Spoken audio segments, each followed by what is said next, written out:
Bienvenidos a un nuevo análisis a fondo. Hoy es sábado, 28 de febrero de 2026, y pues el mundo amaneció con una de las noticias geopolíticas más sísmicas de las que se tenga memoria reciente. Sí, de hecho es un evento histórico. Totalmente.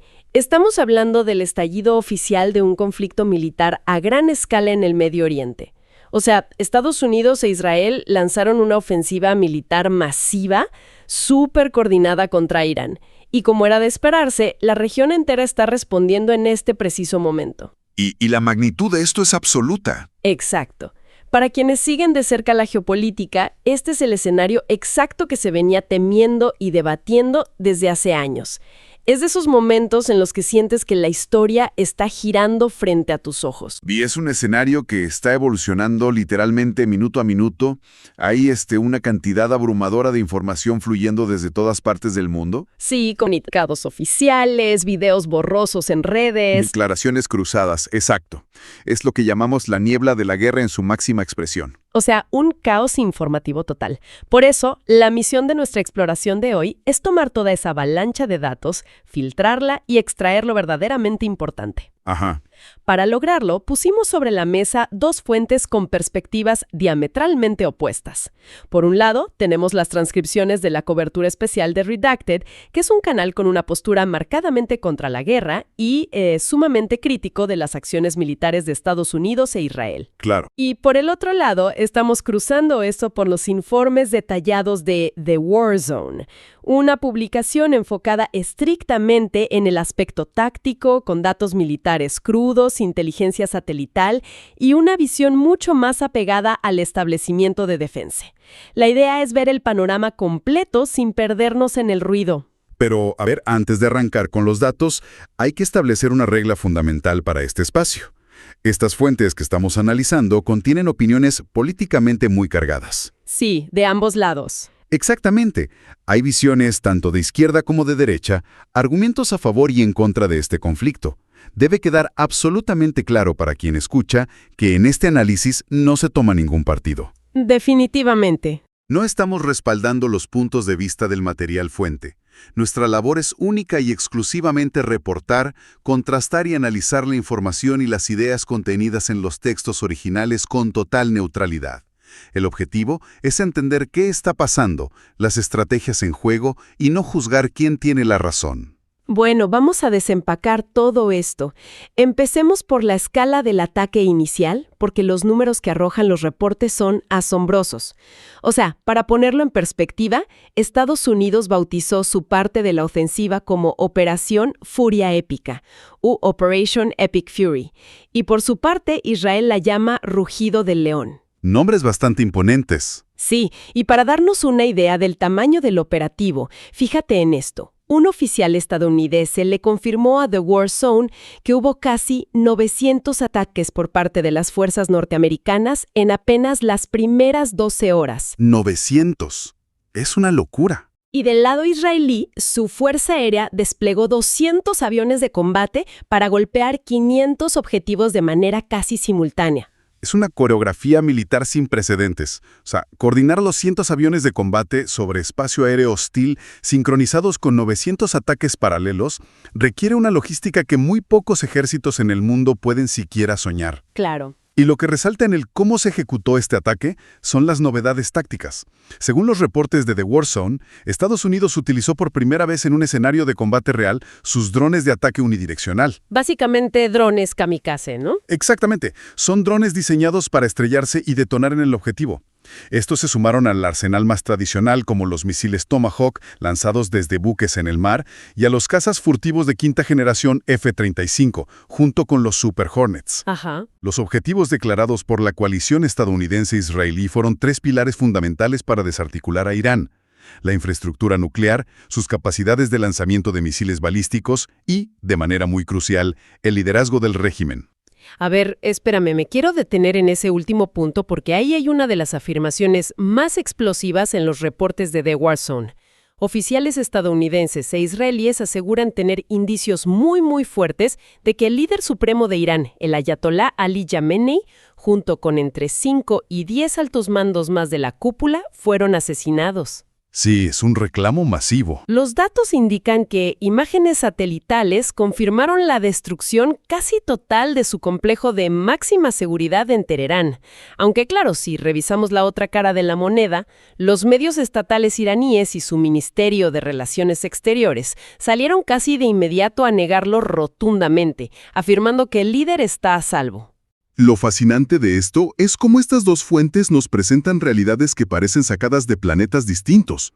Por un lado, tienes la narrativa oficial militar de un éxito rotundo, una operación de decapitación efectiva y quirúrgica. Claro, la versión de The War Zone. Pero si analizamos la perspectiva de los expertos militares que participan en el canal Redacted, como el exinspector de armas de la ONU, Scott Ritter, o el veterano de combate Matthew Howe, el panorama que pintan es diametralmente opuesto. Ellos argumentan que este ataque de decapitación, lejos de ser un éxito, en realidad fracasó rotundamente. ¿Cómo es que Redacted concluye que fue un fracaso? ¿Cuál es la evidencia que presentan para sostener eso? La teoría central que presentan en Redacted es que Irán no fue tomado por sorpresa. Argumentan que el régimen lleva preparándose para este día exacto, para esta invasión o ataque a gran escala, desde el año 2005. ¡Wow! 20 años preparándose. Exacto. Según esta fuente, Irán reestructuró toda su doctrina militar y dividió al país en 12 distritos militares autónomos.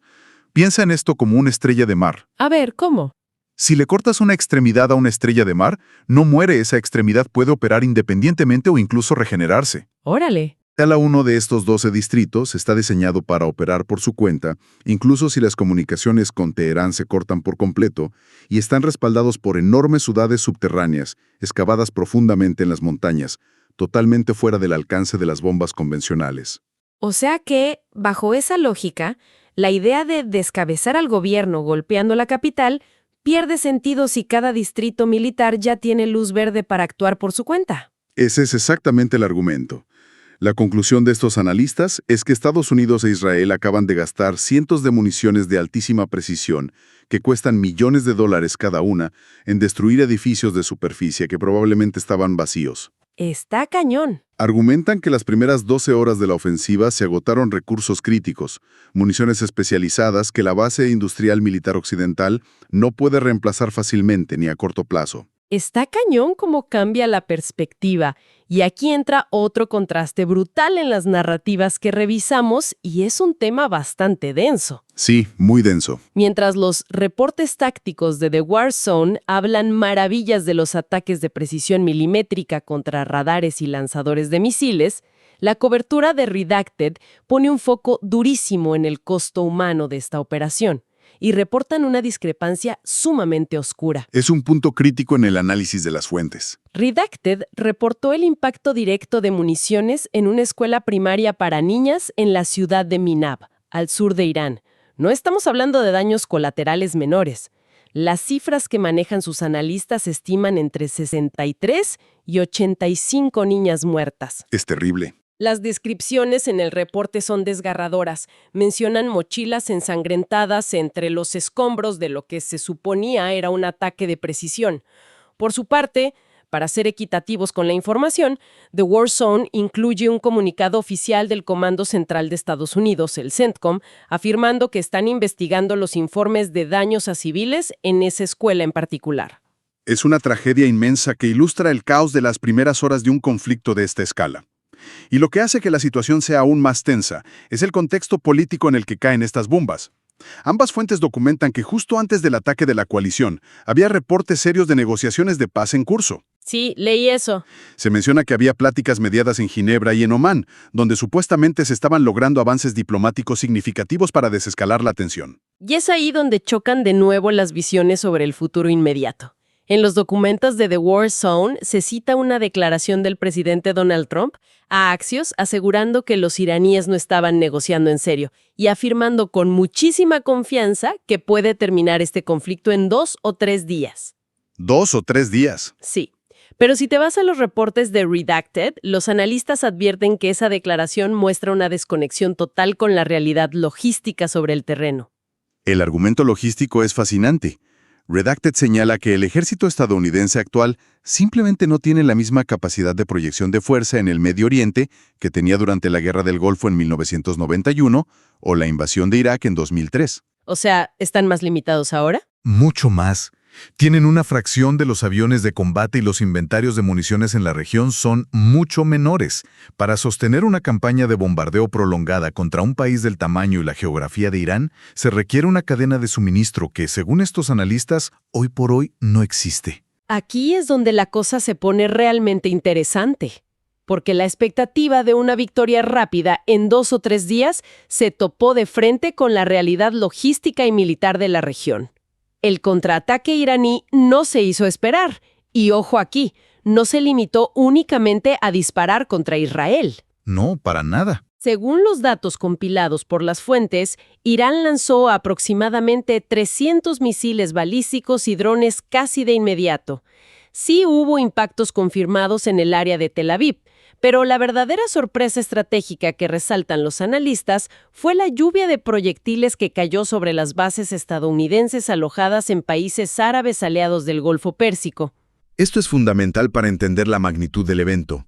No fue una respuesta simbólica o contenida. Irán decidió expandir inmediatamente el teatro de operaciones, atacando instalaciones críticas de la infraestructura militar occidental en toda la región. La lista de lugares golpeados que mencionan los reportes es extensa y muy preocupante. Estamos hablando de ataques directos a la sede de la Quinta Flota de la Marina de Estados Unidos en Bahrein, que es el centro neurálgico del poder naval en la región. Ajá. También hubo impactos en la base aérea de Ali al-Salem en Kuwait, donde se reportaron militares heridos, y golpearon la gigantesca base de Al-Udeid en Qatar. Que es una de las instalaciones más importantes de la zona. Exacto, una instalación inmensa.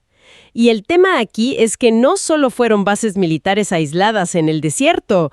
En los Emiratos Árabes Unidos, específicamente en Dubái, hubo reportes y videos circulando de drones impactando peligrosamente cerca del icónico Burj Khalifa y causando daños en el famoso Hotel Palm. El impacto psicológico de golpear el centro financiero y turístico de Dubái es innegable. Totalmente. Pero desde el punto de vista puramente táctico, hay un detalle en las cifras que resulta clave para entender la estrategia asimétrica de Irán. Los analistas de Redacted resaltan una disparidad económica monumental en estos ataques. Documentan cómo un solo dron iraní, que tiene un costo de fabricación de alrededor de $30,000, logró evadir las defensas y destruir un sistema de radar estadounidense en Bahrein que está valuado en $300 millones. A ver, hagamos las matemáticas ahí, porque es una locura. Un dron de $30,000 destruye un equipo de 300 millones. Es una diferencia de costos absurda. Y no fue el único caso, ¿verdad? No en absoluto. Otro reporte dentro de los documentos indica la destrucción de un sistema de alerta temprana en Qatar. Ese sistema tenía un costo estimado de $1,100 millones y habría sido neutralizado usando armamento que, en comparación, es prácticamente desechable y sumamente barato. 100 millones, ¡wow! Esto cambia por completo la doctrina militar moderna, donde siempre se asume que la superioridad tecnológica garantiza la victoria. Y según las teorías que se discuten profundamente en Redacted, esto no es un golpe de suerte ni una casualidad. Plantean que Irán está utilizando a propósito su armamento más viejo, más lento y más barato en esta primera fase del conflicto. Sí, es una táctica deliberada. Motivo detrás de esto: agotar y abrumar por completo los costosísimos sistemas de defensa aérea occidentales, como las famosas baterías de misiles Patriot. O sea, están obligando a Estados Unidos e Israel a gastar interceptores de millones de dólares para derribar drones de $30,000. Es una locura cuando lo pones en perspectiva económica. La advertencia escalofriante de los generales iraníes es que están guardando intencionalmente sus misiles hipersónicos más modernos, rápidos y letales para una segunda fase, justo cuando esas defensas occidentales estén con los inventarios vacíos. Esa es la definición del libro de texto de una guerra de desgaste. Y esa estrategia de agotamiento tiene ramificaciones que cruzan la línea de lo puramente militar para meterse de lleno en la economía global. Cuando analizamos las consecuencias a nivel macro, vemos que el impacto económico de este conflicto ya se está materializando a una velocidad alarmante. Entonces, al final del día, ¿qué significa todo esto? Porque para quien resta metido en tácticas militares, la pregunta natural es cómo un conflicto a miles de kilómetros en el Medio Oriente va a impactar la logística, el comercio y la vida cotidiana en el resto del mundo a partir del lunes por la mañana. Claro, la repercusión real. Muy estrecha. Así es, estamos hablando del Estrecho de Hormuz. Ambas fuentes, a pesar de sus profundas diferencias ideológicas, coinciden en reportar un hecho incontrovertible. Irán, apoyado por la amenaza simultánea de los rebeldes hutíes en el estrecho de Bab el-Mandeb, ha cerrado o al menos amenazado con cerrar de forma inminente esta ruta marítima. Ajá. Hay registros confirmados de transmisiones de radio en frecuencia VHF por parte de la Guardia Revolucionaria iraní, advirtiendo directamente a los buques comerciales en la zona. La advertencia fue clara y cito: no se permite el paso a ningún barco. Y para poner en contexto lo grave que es esto, por el estrecho de Hormuz pasa aproximadamente el 20% de todo el petróleo que se consume en el mundo diariamente. Es un cuello de botella global. Las consecuencias de cerrarlo son gigantescas. Las fuentes señalan que el pronóstico inmediato es un salto abrupto en el precio internacional del petróleo. Hablamos de pasar de unos $67 por barril a estimaciones de 85, 90 dólares o incluso más, tan pronto como abran los mercados financieros. Y todos sabemos que si el petróleo sube de esa manera, los costos de transporte, logística y alimentos se disparan en cadena. Y el impacto logístico no se limitó al mar. A esto se suma una disrupción masiva y sin precedentes en la aviación comercial global.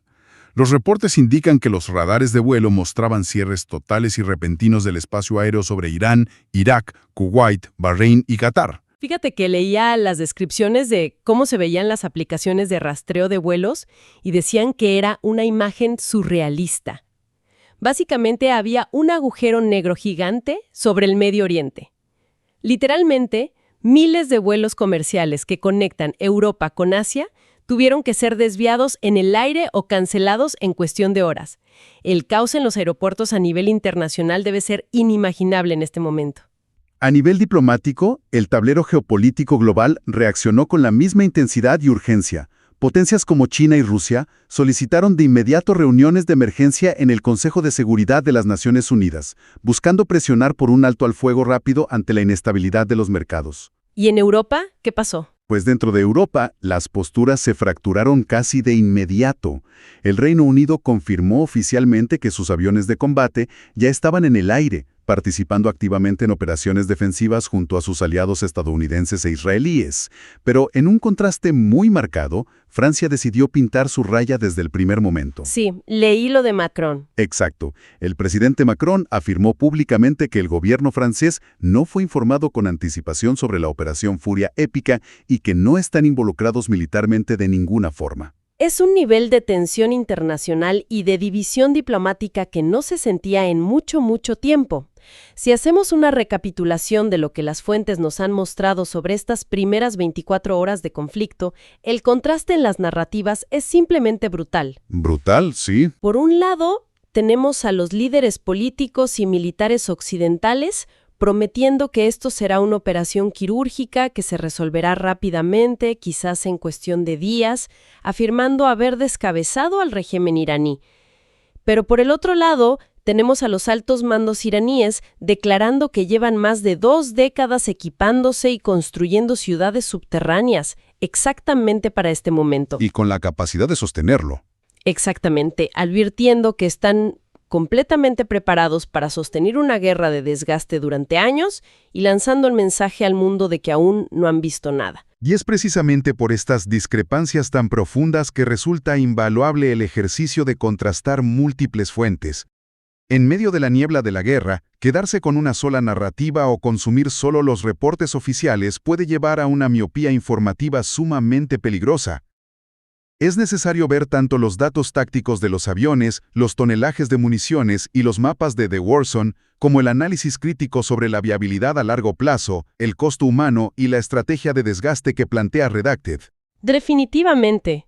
Las perspectivas que hemos desempacado en esta revisión dejan muchísimo material para el análisis y nos ayudan a entender que en los conflictos modernos no hay victorias sencillas.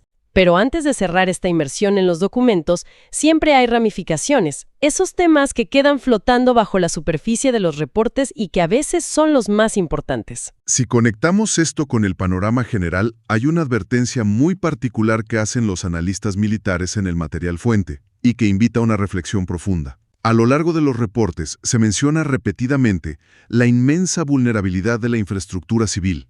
Ajá, esto es clave. Si esta guerra demuestra, como argumenta Redacted, que los recursos militares convencionales de precisión y los costosos sistemas de defensa antimisiles occidentales se agotan en cuestión de días o semanas debido a esta simetría de costos, queda una pregunta crítica en el aire para el futuro.